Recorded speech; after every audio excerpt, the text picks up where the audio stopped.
Hey, Scott Jarden here, and we are live. If you're not watching this live, you're watching a recording, and make sure you check out some of the other videos we've done. We've been recording from the Bullen broadcast studio at the Bullen virtual live show for the last 2 days, and we have one more day to go. So this is my first opportunity to be up in front of you presenting. Before I was sitting in the chair just kind of saying a couple things and getting off and letting other people do all the hard work. But I know a lot about the product we're going to talk about today, and it's VersaPack. But first I want to go back in history a little bit.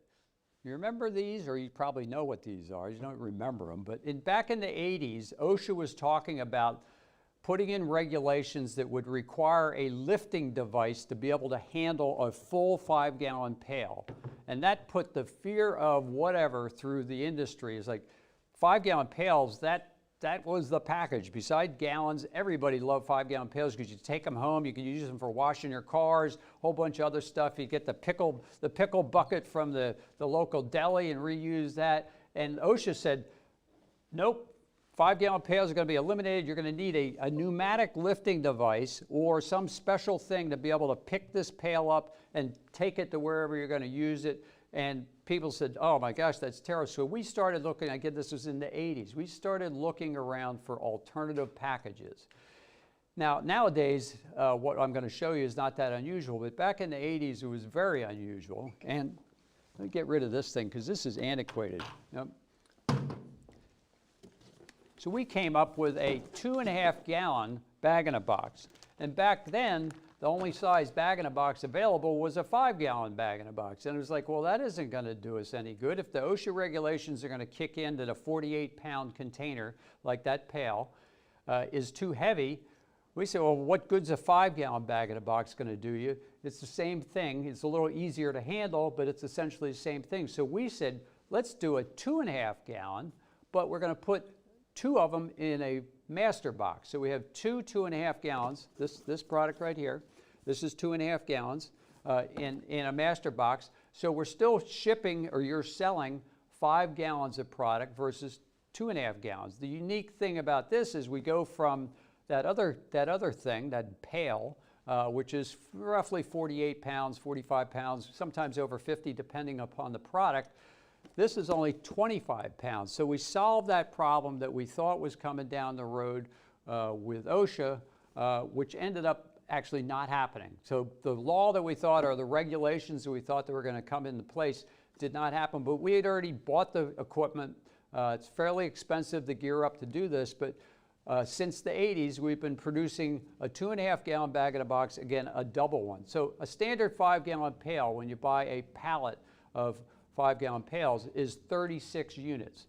When you do a 2.5 gallon in this master pack, you can get 48 per pallet. So not only is it a better package, and I'm going to go into the handling and everything else later, it takes up less space in your warehouse. It takes up less space for shipping.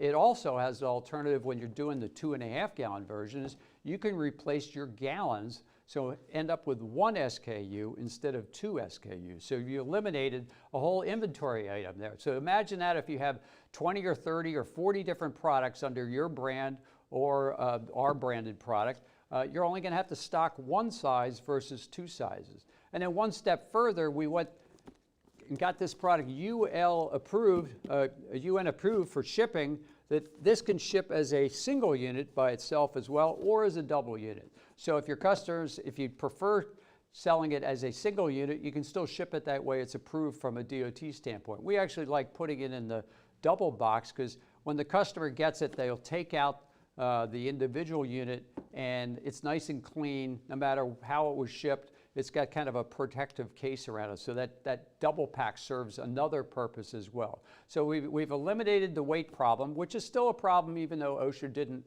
put in place those regulations. I mean, quite honestly, it's still an issue as far as picking up something that's 50 pounds versus 25 pounds. And then we kind of went a couple steps further, making sure that you can dispense the product properly. So some people just glug it out. This particular version of our bag-in-a-box, this is the most recent, has a thing called a maxi spout on it. Now this one has a connector here I'm going to talk about in a little bit. So this has a spout. Now this is just like the wine box that maybe you have at home or you've seen in the liquor stores. It's a similar concept. Here's the bag, show you what it looks like inside. It's 2.5 gallon. It's a very, very tough bag. I'm going to get into that in a little bit because that's another feature of the bag-in-a-box. It's got the spout already attached. If for some reason you want a screw cap, even though we prefer the Maxi Flow, we do have a screw cap as well. But the nice thing about the Maxi Flow is if you have this on your shelf, you can connect up this adapter. It slips right on, connects up, and then you can hook it up to a blending system. So you can have this on your shelf. You can either dispense it right out of here into your bucket or bottle or whatever, or you hook a hose right up to it, goes up to your blending system. So you get the best of both worlds, really. I mean, in a 5-gallon pail, you can just put the hose down the bottom of it, but the pail has to sit on the floor, takes up space down there. So if you got a shelf, you could put two or three of these units on a shelf. It makes it very efficient, and that blending connection is a really big feature because it makes it much easier because you can see the name of the product on the front. It also has the full directions, use directions, everything you need on that side of the box. So it has the identification on the front. So when it's on a shelf, if you don't need to read the directions at that point, you at least know which one it is. You can, if you're doing a private branding version of this, you could have color coding depending upon what the product in there was tie in with the color coding on the blender. So a lot of functionality as far as the different ways you can configure the package. Another thing is this is kind of like a baby bottle. So when you open up a 5-gallon pail of floor finish, is the best example, and you only use half of the bucket of floor finish, you've got all that airspace in there. So you've got maybe 10 inches of airspace. So you can, those of you that are in the floor care business, you know if floor finish is left exposed to the air like that, it gets a skim on it, similar to what you have with paint and that type of thing. So you're going to have possible contamination, either dried film on the top, or you could have indoor air quality issues that come into if you leave the top of the screw closure on the top of the 5-gallon pail, dust can go in there. Nice thing in a bag-in-a-box, it's very similar to a baby bottle. As the liquid goes out of the bag, it's going to shrink up and the air is going to not come back in because it's only one flow out. So it prevents a lot of contamination issues, keeps your floor finish better, longer. It's going to have better shelf life as far as that's concerned. So that's a super big plus when you come to floor care products. It's made to go in, you can put pretty much any product in this bag. It's multi-layer, but it is recyclable. The whole package is recyclable. So you can take the bag out, recycle the bag, and put the cardboard into recycling as well. One of the big things we pushed back when we first came out with the packages, people would if you didn't take them home, you can only take so many of these home, and then you end up with a stack of them in your garage. You throw this in a dumpster, this takes up a huge amount of space in the dumpster. Even if it's crushed, it's still going to take up a huge amount of space. And think about how much plastic is involved with this. So it's very inefficient from an environmental standpoint. So you've got the box can be recycled, the bag can be recycled, it's multi-layer.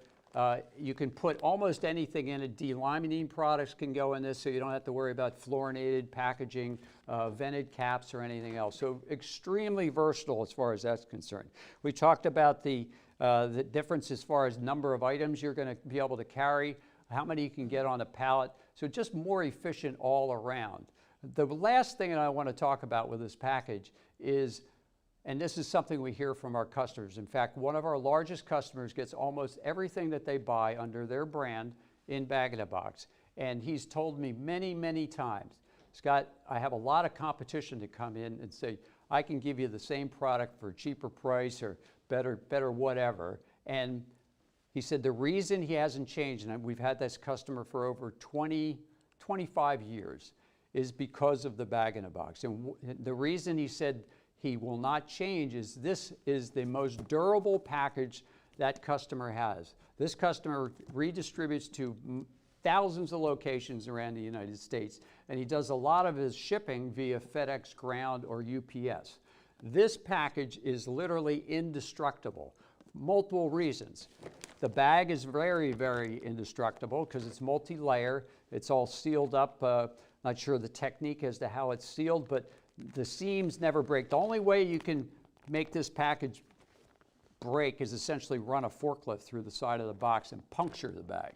But if you're shipping by UPS and FedEx, we like to tell people that, or FedEx actually told us this, that they consider their shipping department, what's the word, a dynamic shipping environment. What that means is for UPS or FedEx, when they test a package, they drop it, I think it's 6 times. FedEx and UPS has slightly different testing, but they want to be able to have the package be able to withstand 6 to 10 impacts. So they set it up where they have the package, and again, it's filled with chemical. This one's empty right now, but they drop it. They drop it on the corner, they drop it on this corner, that corner, and it survives. So that large customer we've had for 25 years or so says he won't change to any other supplier solely because of this package. Bullen, as far as I know, is one of the few companies in the chemical manufacturing business that we're in that uses a 2.5 gallon bag-in-a-box. There are others that use a 5 gallon size, but you still have that weight problem. So this 2.5 gallon is, for that customer, it's no change because this is indestructible.